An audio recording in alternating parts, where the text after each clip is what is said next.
आधारवड अर्थात दृष्टी पलीकडचा बाप, पिता, वडील, बाप, बाबा, पप्पा, डॅडी काळानुसार नावं बदलत गेली. मात्र हे नाव सहजपणे बदलताना त्याच्या जबाबदारीची आणि मायेची भूमिका मात्र बदलली नाही. माया वात्सल्य म्हटलं की आई.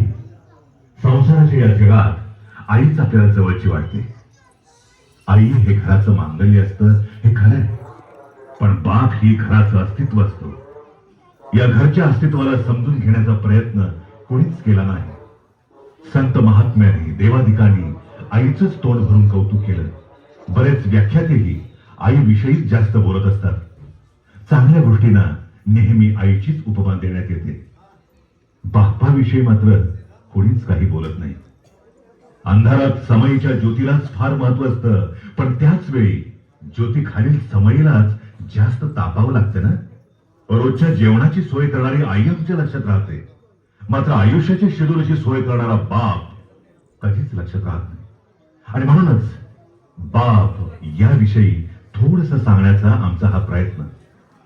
आधारवड अर्थात दृष्टी पलीकडचा बाप, दृष्टी पलीकडचा बाप.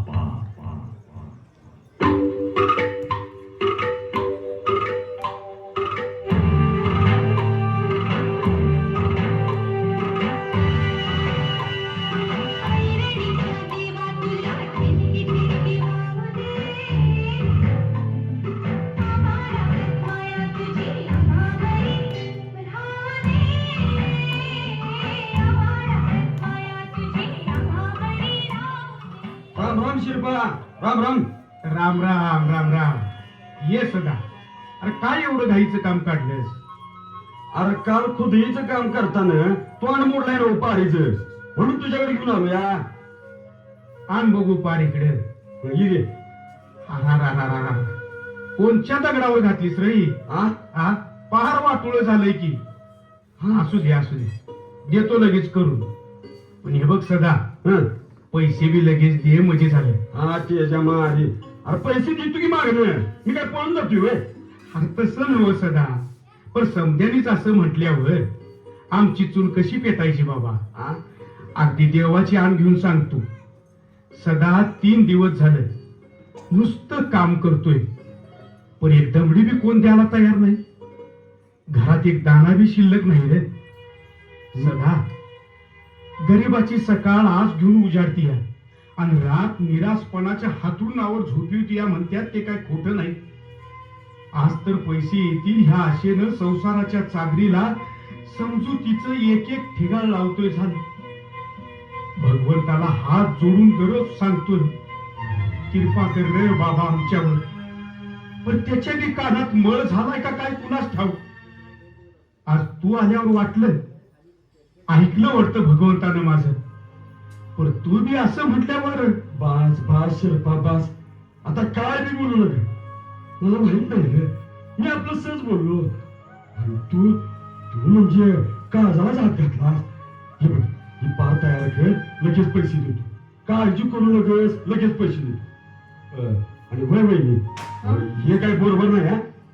हा काय रे भाऊजी, काय झालं? बघा, आम्ही काय लई श्रीमंत नाही, पैशाची रास नसणार, पण काळजाच्या कोटारात माणुसकीचा खजिना जपलाय. तेव्हा घरात एवढी अडचण आहे म्हटल्यावर याच आमच्या घराकडे थोडाफार दाना तुला दिला असता. खराय भाऊजी तुमचं, पण मागामागी केल्यानं ह्यासनी पटत नाही बघा. आणि आमच्या बालवी डोसक्यावर तांदूळ टाकून दिलं तवाच म्हणालता, लक्ष्मी संसाराला हातभार लावायला डोसक्यावर कामाची पाटी घेतलीस तरी चालत, पर हातात वाटी कधी घेऊ नकोस. वहिनी पटतं का मला, पण महागाईचा राखूस अंगात ईर आल्यासारखा नाचा लागलाय. लोक जीव देऊन पटाटा म्हणायला लागल्यात या महागाई पायी. अशा वेळेला एकमेकाला आधार दिला तर जगणं सोपं होईल सध्याचं. बरोबर आहे का नाही? हो, पण अरे सदा, झाली बघ तुझी पाठ. ये तुझी भवानी. शिरपा, अरे तुझा सोन्या कुठं दिसेना? अरे बाबा, आता त्याला शहरातल्या शाळेत घातलाय. बर. राहायचं बी तिथंच आणि शिकायचं बी तिथंच. त्याला बी वरचेवर पैसे पाठवायला लागतात. अरे बाबा, आमचा जलम गुराच्या लोडण्यासारखा फरफटत चाललाय. निदान पार शिकलं तर त्याच्या आयुष्याचं कल्याण होईल बघ. शिकू दे मोठा होऊ दे. चांगलं केलास. बरं तुला का आता लय वकूत झालाय?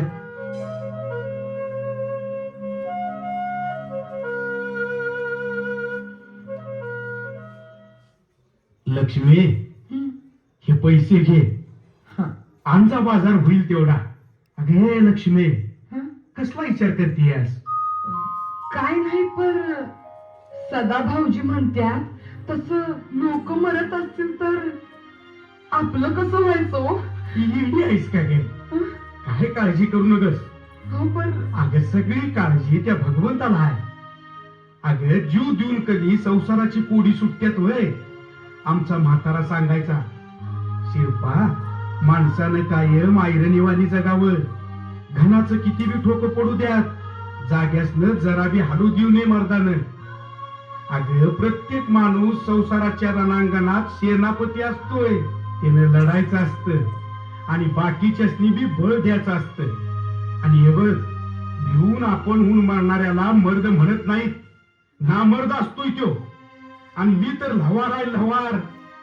भाकरी संघ लोखंडाचा किस बी रक्तात मिसळलाय माझ्या.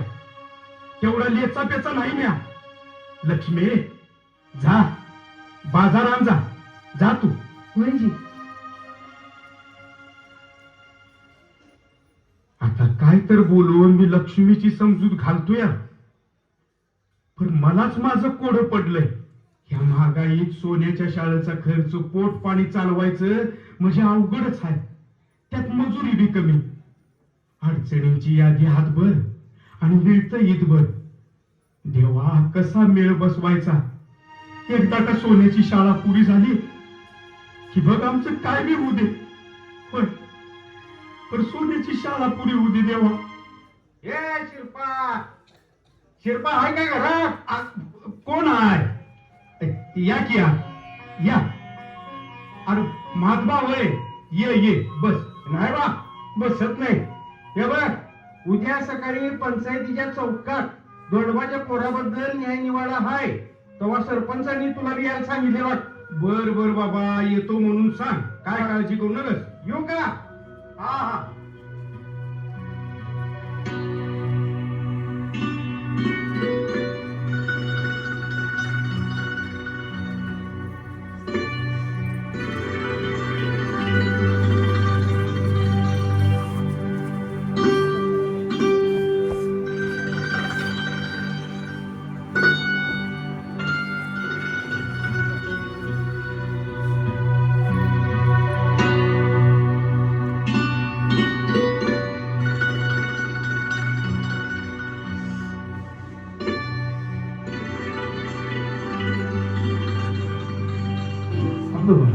अजून सरपंचांचाच पत्ता नाही. सांगितलं या म्हणून.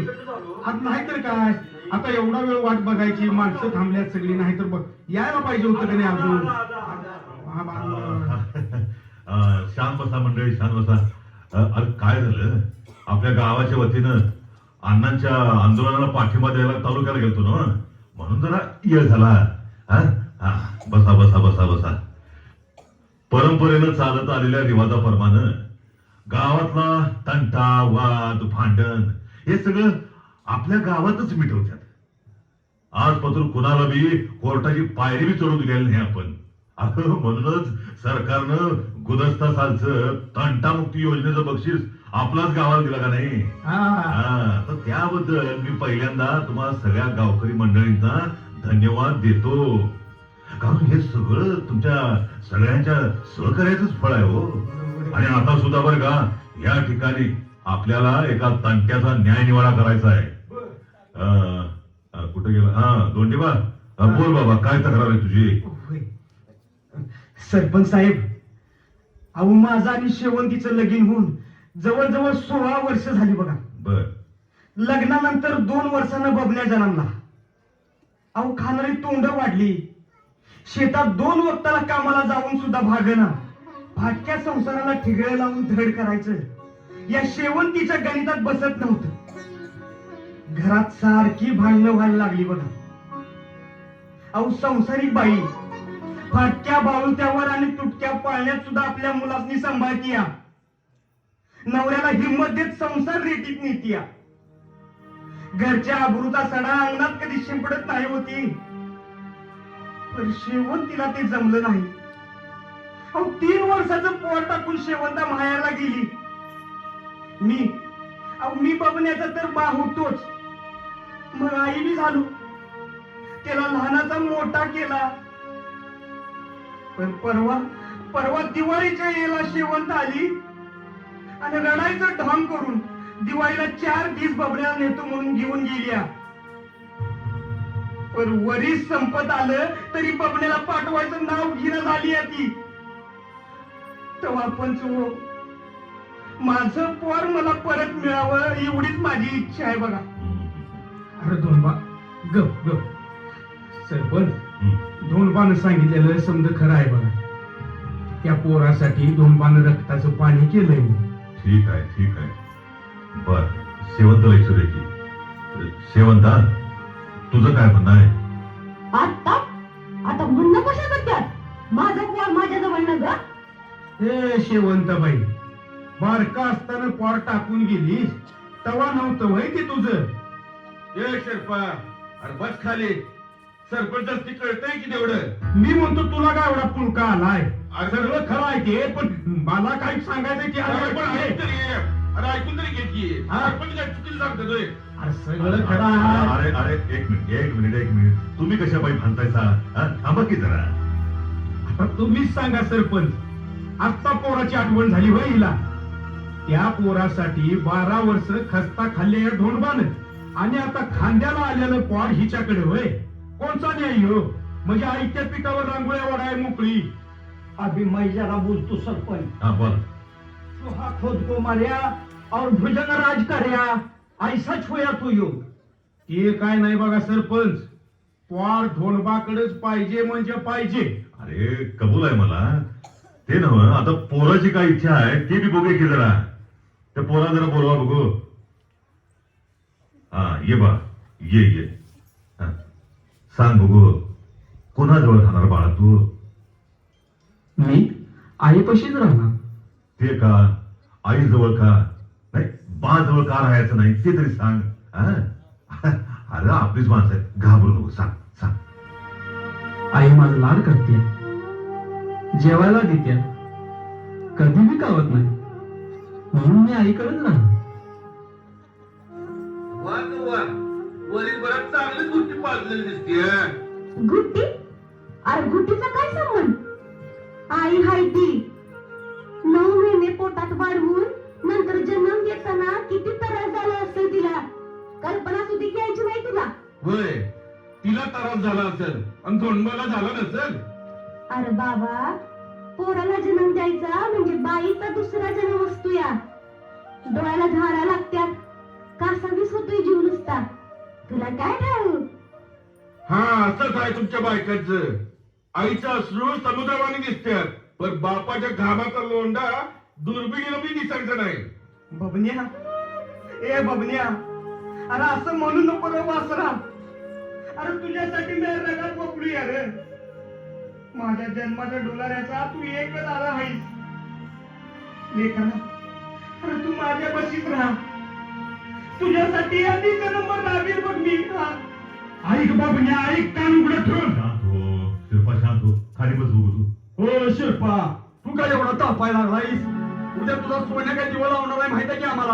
भांड्या जी भासडी लेका माझ्या सोन्याबद्दल बोललास तर माझ्यावर माझ्या पोराची किती माया आहे ती तुला नाही कळायचं. कळ अरे गप बसा की आता. काय सांगतोय ह्यो? ग बसा बघू. उगाच वाड्याचं तेल वांग्या कशाला काढतायसा? थांबा जरा. ते नव काय वाटत ते सांगेल पण त्या उगत अहो पण ती बस ठीक आहे. नाही मी बोलतो. आता मंडळी समजा ऐकल्या आमच्या पंचायतीचा असा हुकूम आहे की हे पोर आईकडे 3 महिन्यातनं एकदा पोराला भेटायची परवानगी आहे त्याला. शेवंतानं हरकत घ्याय नको. तसंच तुम्हाला तिकडेच राहायचं असेल तर धोंडबाच्या मिळकतीतला हिस्सा तुम्हाला काही मिळायचा नाही. थांबा सरपंच, थांबा. अहो, पोरानं मांडीवर हाकलं म्हणून मांडी कापून टाकायची नसती. या घर फिरलं की घराचं वासनी फिरते. या शेवंतीच्या 1 वर्षाच्या बेगडी प्रेमापुढे माझी 12 वर्षाची तपस्या कसपटासारखी उडून गेली. माझ्या नशिबातला शेवटचा तारा तुटून पडला. आता काय उरलंय माझ्या जन्मात. आणि या बबल्याला तर भेटायचं कशाला म्हणतोय मी. अहो तिची माझ्या मायाच नाही. पण मी त्याचा बा आहे. माझी त्याच्यावर लय माया आहे. तेव्हा माझं काय असेल ते असेल. पण मी मेल्यावर माझं जे काय असेल ते समजा या बबल्याला द्यावं. समजा बबल्याला द्यावं. देऊन टाका बबल्याला.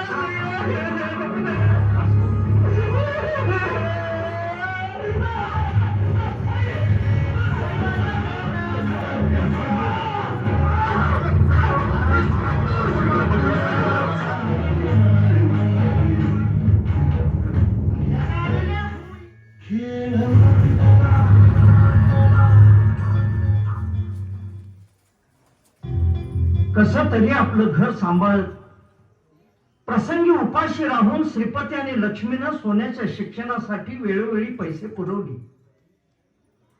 सोन्यानेही मन लावून अभ्यास केला. सगळे पेपर चांगले लिहून 12वीची परीक्षाही दिली. आज त्याच्या परीक्षेच्या निकालाचा दिवस. सोन्या, श्रीपतराव, अरे कोण आहे का नाही? आ, आ, कोण गुरुजी? नमस्कार नमस्कार. या या या. आज सकाळ सकाळी देवाचं दर्शन झाल्यागत वाटलं बघा. या प्रसाद आहे देवाचा. सोन्या आहे ना घरात? हाय की. सोन्या, अरे सोन्या, अरे गुरुजी आल्यास. सोन्या, अरे तुझ्यासाठी एक आनंदाची बातमी घेऊन खास तुझं अभिनंदन करण्यासाठी आलोय. हा?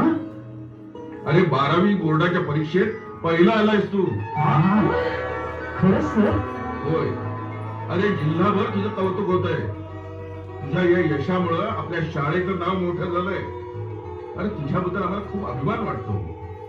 सोन्या, वार माझ्या वागा. सोन्या. बरं श्रीपतराव, उद्या या शाळेकडे सोन्याला घेऊन. आणि हो, आज ते वार्ताहर येतील, त्यांना तुमचा फोटो घेऊ द्या. उद्या पेपरात देणार आहेत म्हणे ते. हा? होय होय. बर चला मी येऊ, निघतो आता. या गुरुजी. सोन्या, माझ्या लेकरा, जिंकलंस रे पोरा, जिंकलंस. माझ्या सोन्यानं कुळाचं नाव मोठं केलं. माझं पोर लई गुणाचं आहे. सोन्याला शिकवायसाठी तुम्ही जेवढं जीवाचं रान केलं ना तेवढं सारखी केलं बघा त्यानं. उद्या पेपरात फुटली तवा समजासनी माझ्या पोराची कीर्ती समजासनी समजत. सोन्या, धनावर पडलेल्या हातावरच घट्ट आणि उन्हाच्या नाकात भट्टी समोर झालेली कायली समज विसरून गेलो मी बघ. माझं काय सोड सोन्या, पण भाता मारून मारून सांच्यावा तुझ्या आईचा खांदा सुजायचा, दुखायचा. त्याच मला लई वाईट वाटायचं रे. अगं सोन्याचं तोंड गोड करायला नको होय. होय तर? लक्ष्मी, हा? अगं पोराची दिष्ट काढ. होय होय. सोन्या, हे बघ, देवासमोर पेढ ठेव, नमस्कार कर, आणि तू पहिला पेढा खा. घे रे बाळा. देवापुढे ठेवू बघू आधी. नाही अजिबात नको. मला नको ती पेढ बिड. हे गावापुढे सांगत आणलं असतील मी. बस झालं तेवढं उपकार पास झाले. अरे सोड रे बाबा, हे घे पेड. उगाच काय बी बडबडू नको. अगं नको म्हणतो ना. सोन्या, अरे सोन्या, पेड फेकलंस, मी आणलेलं पेड फेकून दिलंस. काय चुकलं रे माझं? लेकराचं तोंड गोड करायसाठी आणलेलं पेड लेकरानंच फेकून द्यावं. अरे खिशात पैसे नव्हतं तरी त्या दुकानदारापुढे दाताच्या कण्या करून उधार आणलं मी पेड. आणि तीन खाता जमिनीवर फेकलंस. काय केलं सोन्या? काय केलंस लेकराने? अरे परक्यानी जर दोन थोबाडात मारल्या तर त्याची जाणीव थोबाडावरच राहतीय. तर पोटच्या पोरानं अपमान जरी केला तरी त्याचा वळ काळजावर उठतोय रे. परमेश्वरा, बाप ह्यो आत्ताच्या पोराची ताप आहे. बाप होणं ह्यो काही नीतीचा शाप आहे. सगळ्यांनी आधार व्हायचं हे त्याचं कर्तव्य असते, पण आधाराला आधार व्हायचं कर्तव्य कुणाच नसतंय का रे भगवंता?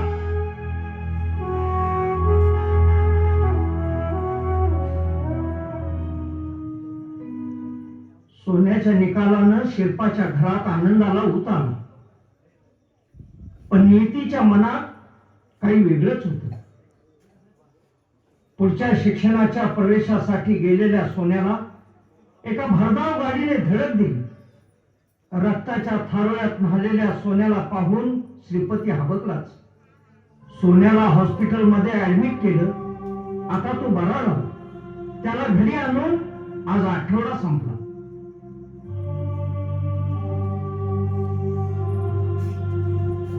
काय तुम्ही बाबाची बाजू इतिहास नव्हत पटलं का? आता तर पटलं. अगे निकालानंतर 7व्या दिवशी माझा अपघात झाला. दवाखान्यात 2 महिने पडून होतो मी. त्यावेळी माझ्याजवळ कोण होतं ग? अगं फक्त तू होतीस. आणि हे बाबा कवा तर चक्कर टाकायचा पाहुण्यावानी. कसं तर डिस्चार्ज घेऊन मला आणून टाकलाय आणि गावाला जाऊन येतो म्हणून गेला ती तिकडच. आज 8 दिवस झाला अजून पत्त्या नाही. तू सांग आई, ही काही रीत झाली काय? मला माहित आहे बाबा घरात का माहितीये. त्या कंपाऊंडरनं मला सांगितलंय 27,000 बिल झाले दवाखान्याचं. औषधाचं आणि तपासण्याचं वेगळं. 2-4 दिवसात बिल देतो म्हणून सांगितलं असेल. आणि आता बिल मागे येतील या भीतीनं तो लपवत फिरत असेल तो. आता ती उदारी मागायला आलं कोण? तर आपण कुणाला काय तोड दाखवायचं सांग तू मला. सांग अशा बाच्या पोटाला आम्ही जन्मलोय हे त्याच सुदैव का आमचं दुर्दैव तेच कळलं आता. सोन्या लई बोललास र बाद्या. कुठल्या जन्माचा सूड घ्यायला रे कारको. वहिनी काय करताय साहेब? काय म्हणून काय विचारतायचं सरपंच? कशाची मस्ती आली रे भाड्या तुला? जास्ती काय पाहिजे ते बोलतोय बघा सरपंच. वहिनी सगळं ऐक. तुम्ही शांत व्हा. मी काय ऐकून शांत व्हा म्हणून सांगायचं मला? शांत बसा की जरा. थांबा मी बघतो. सोन्या, काका 8 दिवस झालं बाबा घरात नाही. तुम्ही सांगा काय करायचं आम्ही? तुझा बा घरात नाही. तुझा बा कुठे गेलाय, का गेलाय सगळं माहित आहे मला. घरात काही बी सांगू नका म्हणून शपथ घातली ती त्यानं. म्हणून काही बोलणार नव्हतो. तुम्हाला खर्चाला थोडं पैसे द्यावं म्हणून आलतो. पण तुझं बोलणं ऐकल्यावर माझ्याच्या राहावं ना म्हणून सांगतो. ऐकायचं ना तुला? अरे तू गाडीला थरकून पडलास. तुझ्या गुडघ्याची वाटी फुटली. बेशुद्ध होतास. शिरपनं तुला लगेच खासगी दवाखान्यात नेलं. डॉक्टरांना खर्चाचं बजेट लई मोठं सांगितलं. तेव्हा कसला विचार न करता शिरपा काय म्हणाला माहितीये काय? अरे डॉक्टर, पैशाची काळजी करू नका, जीव घाणवत ठेवतो, पण माझा सोन्या त्या स्वतःच्या पायावर उभा राहायला पाहिजे. आमचा जन्म संपलाय, खरं त्याला अजून लई पुढे जायचं आहे.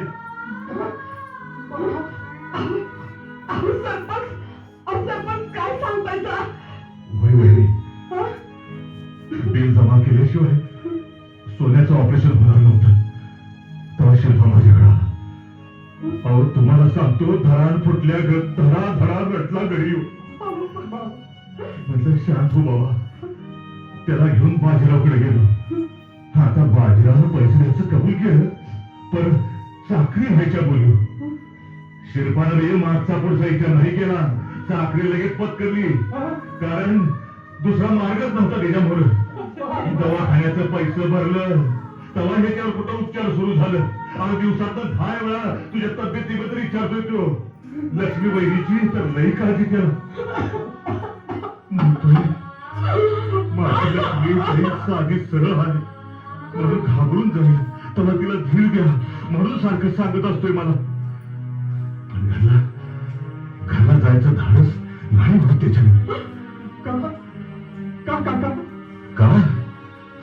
का ऐकायचंय तुला? का ते अरे कोपऱ्यातला पडलेला घन, निर्जीव झालेला तो भाता, ओस पडलेली आयरन आणि भिंतीवरचा तुमच्या आबांचा फोटो, हे सगळं बघायची हिंमत नाही त्याच्याकडे.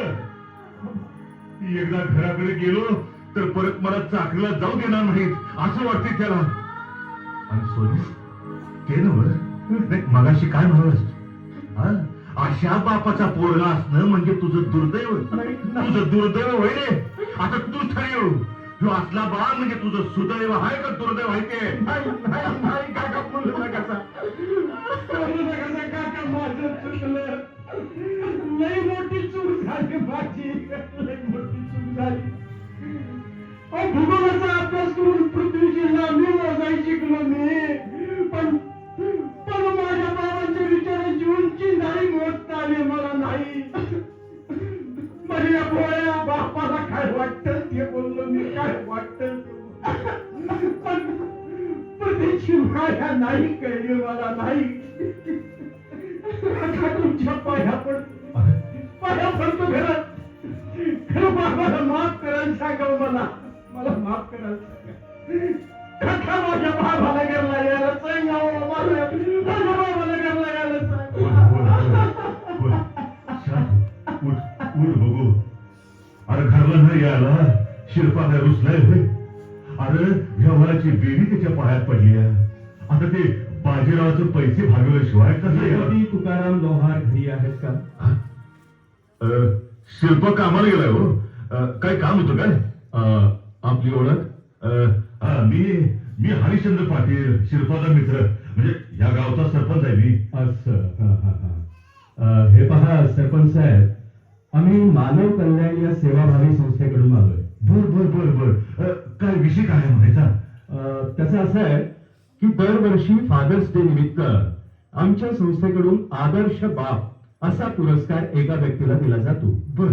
25,000 रुपये रोख आणि सन्मान चिन्ह असं या पुरस्काराचं स्वरूप आहे. आणि मला सांगायला विशेष आनंद होतोय की या वर्षीच्या पुरस्कारासाठी श्रीपतराव लोहार यांची निवड करण्यात आलेली आहे. अरे वा वा वा वा वा. आमच्या शिल्पाची आदर्श बाप म्हणून निवड केल्याबद्दल मी सरपंच हे नातं साहेब मी तुमचा आभार मानतो बरं का. एक मिनिट. अरे माझा त्याला गाडी घेऊन जा आणि बाजीरावच्या मळ्यात शिरपाय त्याला मोर घालून घेऊन ये जा. मी बोललो सांग लवकर. साहेब शिल्पाला बोलावून झाले बरं का. आताच येऊ. साहेब मला एक सांगा, हे आदर्श बापालाच पुरस्कार द्यायचं हे कसं काय सुचलं तुम्हाला? म्हणजे तुमचा हेतू काय त्या मागचा? त्याचं कसं आहे सरपंच, प्रत्येक कुटुंबामध्ये 2 व्यक्ती महत्वाच्या असतात. एक आई आणि दुसरा बाप. आई म्हणजे साक्षात मानवण्याची मूर्ती, तर बाप अस्तित्वाचं मंदिर असतं. आपत्कालीन परिस्थितीमध्ये आई रडून मोकळी होते हो, पण बापाला रडता येत नाही. अहो सणासाठी घरच्यांना नवीन कपडे घेऊन देणारा बाप मात्र स्वतः काय करतो? स्वतः जुन्या कपड्यांवर समाधान मानून गप्प राहतो. एखाद्या शुभ प्रसंगी, मंगल प्रसंगी घरच्या लोकांना पाठवणारा बाप जातो मात्र फक्त स्वतः मैताला. त्याची वाढलेली दाढी काटकसर दाखवते, जिजलेल्या चपलांवरून त्याचं प्रेम कळतं. आपल्या नशिबाची भोकं त्याच्या फाटक्या बनींवर पडलेली दिसतात. सौंदर्यापेक्षा कर्तृत्वाला अधिक महत्व असतं. कुटुंबाला सुखाचा, आनंदाचा प्रकाश देणारा बाप स्वतः मात्र आतमध्ये आटत असतो. जिरत असतो एखाद्या मेणबत्तीसारखा. पण मला सांगा, या दीपस्तंभाला विसरून कसं चालेल? अनंत जबाबदाऱ्यांचं ओझं घेऊन जाणारा बाप आपण विसरतो, पण त्याबद्दल तो बिचारा कधीही नाराज होत नाही. फक्त आपुलकीचे, प्रेमाचे 2 शब्द कानात घ्यावे, एवढीच तर त्याची किमान अपेक्षा असते. हो सरपंच साहेब, या सर्व गोष्टींची जाणीव घेऊन बापाबद्दल वाटणारी कृतज्ञता व्यक्त करण्यासाठीच आम्ही हा पुरस्कार देत असतो. खरंय खरंय साहेब, तुमचं अगदी खरंय. शिल्पा, ये ये ये. साहेब, शुभ, तुम्ही निवडलेला आदर्श बाप. वा वा वा, श्रीपतराव, तुमचं अभिनंदन. या आमच्या संस्थेमार्फत आदर्श बाप या पुरस्कारासाठी तुमची निवड झाली आहे आणि त्याबद्दल 25,000 रुपये रोख आणि सन्मान चिन्ह तुम्हाला देण्यात येणार आहे. आणि त्या पुरस्कार वितरण सोहळ्याचं निमंत्रण देण्यासाठी आम्ही आलोय. लय आनंदाची बातमी आहे बघा. ऐकलंस ना बरं? साहेब, कशाला चेष्टा करताय आमची? अरे नाही शिल्पा, अरे खरंच तुला हे पुरस्कार मिळालाय. ये ये, अरे किती आनंद झाला मग सांगू तुला. अरे कुटुंबाच्या अडचणीत सुद्धा पोराला तू शिकवलंस, आणि हे काय कमी आहे होय? नाही सरपंच साहेब, माणसाची गरज माणसाला मोठं करते. ती गरज कशी पुरी करतो या त्यावर त्याचं आयुष्य असतं. होय, गरजच माणसाला मोठी करते. मला काही समजलं नाही, मला जरा समजावून सांगाल? म्हणजे असं आहे साहेब, हे बघा, उंदीर पुढे पळतोय आणि त्याला धरायसाठी मांजर मागणं पळत असतंय. आता उंदराचं पाय बारकं आणि मांजराचं पाय लांब, तरी बी बऱ्याच वेळेला उंदीर मांजराला सापडत नाही. का सांगा बघू? का? गरज मांजराची गरज असती फक्त पोट भरायची, पण उंदराची गरज असती परान वाचवायची. म्हणजे मांजराच्या गरजेपरास उंदराची गरज जास्त महत्वाची. भूक भागवण्यापरास जीव वाचवणं महत्वाचं. हो, तसं आम्ही आपला अडाणी माणसं, तरी सुद्धा आम्हाला हे बक्षीस मिळालं. ह्याच सारं श्रेय आमच्या सोन्याला जाते. तोच खरा मानकरी आहे त्याचा. तो जन्मला म्हणून मी बाप झालो, आणि त्याच्यासाठी म्हणूनच एवढी खटपट आमच्या हातनं घडली. ग्रेट श्रीपतराव, खरंच फार मोठा विचार मांडलाय तुम्ही. आणि खरं सांगू, तुम्ही खरोखरच एक आदर्श बाप आहात. अहो साहेब, तर काय, साहेब अगदी बरोबर बोलतात की. आता शिल्पा, ही चाकरी बंद होण्यासाठी या पुरस्काराच्या रकमेची खूप गरज आहे तुला. आता या रकमेतनं बाजीरावचं सगळं देणं देऊन टाकायचं बघ, आणि त्या चाकरीतनं झाड दिवशी मोकळं व्हायचं. कसं? नाही सरपंच, हे सगळं पैसे सोन्याच्या पुढच्या शिक्षणासाठी खर्च करायचं. ह्याच सपान पुरं करायसाठी काय बी करायला लागे ना का, मी करायला तयार आहे. वा, सुंदर. खरोखर प्रत्येक घरात असावा असा आदर्श बाप. सरपंच, तुम्ही सुद्धा या कार्यक्रमाला या. निघू आम्ही. या या या, नमस्कार. येतो. नमस्कार. बाबा, तुमचं काहीच मला कळालं समजलं नाही. और तुम्ही आणलेलं पेढं सुद्धा मी जमिनीवर फेकलं. तुमची बांधावी काही नाही, उमगली नाही.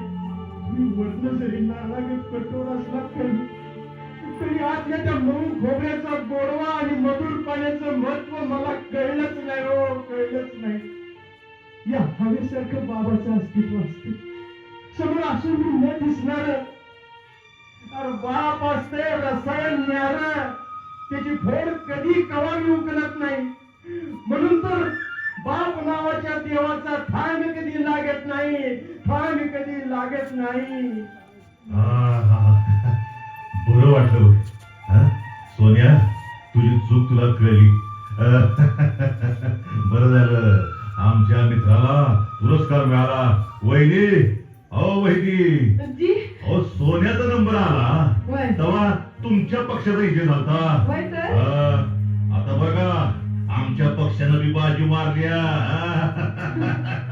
उभे सरपंच, या कुंकवाचा आधार हा एक कवरच बाईचा जन्म.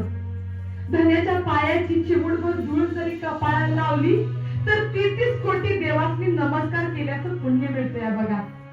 घरातल्या या देवाला सोडून देवळातल्या देवाला कवटाळून बसतोय आपण. बाईची आबरू काचवानी असते, पण तेच मी रक्षण करायचा भार या सरसेनापतीवरच असतोय नव. तर माय माऊलींनो, आपल्या धन्याला कधी बी कमी लेखू नका. त्याची जन्मभर सेवा करा, त्याची समजून घ्या. नवरा बायको ही एका नाण्याच्या दोन बाजू हायती. तवा तवा हे माझ्या ऐरणीच्या देवा, ह्यो माझा धनी वागावानीच राहू दे. त्याला माझं बी आयुष्य लागू द्या, त्याला बळ दे.